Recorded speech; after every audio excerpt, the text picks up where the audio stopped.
राहुल गांधी जब सदन में बोल रहे थे तो एक एक करके उन्होंने कई मुद्दों पर नरेंद्र मोदी सरकार को जम के घेरा।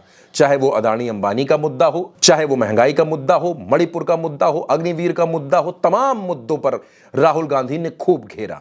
और इसके बाद उन्होंने गुजरात का भी जिक्र किया। और गुजरात का जिक्र करते करते राहुल गांधी ने एक ऐसी बात कह दी जो नरेंद्र मोदी और अमित शाह को चुभ गई।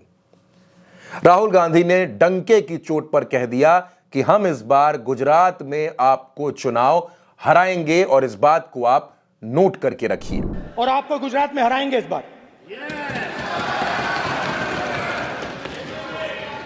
आप लिख के ले लो, लिख के ले लो। आपको ऑपोजिशन इंडिया गठबंधन गुजरात में हराने जा रहा है।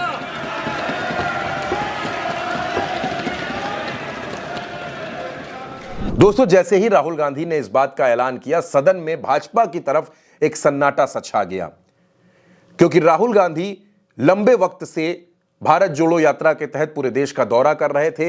इंडिया गठबंधन के हौसले बुलंद हैं। 10 साल के बाद नेता विपक्ष का पद मिला है और ऐसे में राहुल गांधी ने जिस तेवर के साथ खड़े होकर यह बात कही कि इस बार आपको गुजरात में चुनाव जरूर हराएंगे, इतना सुनते ही नरेंद्र मोदी और अमित शाह के माथे पर पसीने की लकीरें बन गई और लगने लगा कि वाकई राहुल गांधी ने चोट सही जगह पर कर दी है। दोस्तों, गुजरात में भारतीय जनता पार्टी की सरकार है, लंबे वक्त से सरकार है। नरेंद्र मोदी भी लंबे वक्त तक गुजरात के मुख्यमंत्री रहे हैं, अब वो देश के प्रधानमंत्री हैं। और अब राहुल गांधी का ये कहना कि गुजरात में हम आपको चुनाव हराएंगे, इंडिया गठबंधन मजबूती के साथ गुजरात में चुनाव लड़ेगा, ये एक बड़ी टेंशन वाली बात हो गई है।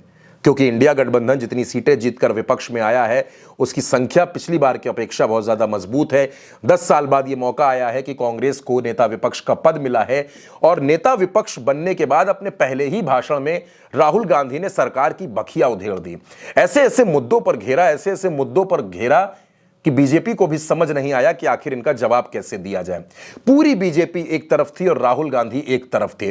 पूरी बीजेपी का मुकाबला राहुल गांधी अकेले कर रहे थे और इसी के साथ राहुल गांधी ने गुजरात का मुद्दा छेड़कर देश में नई सियासी बहस को भी जन्म दे दिया है।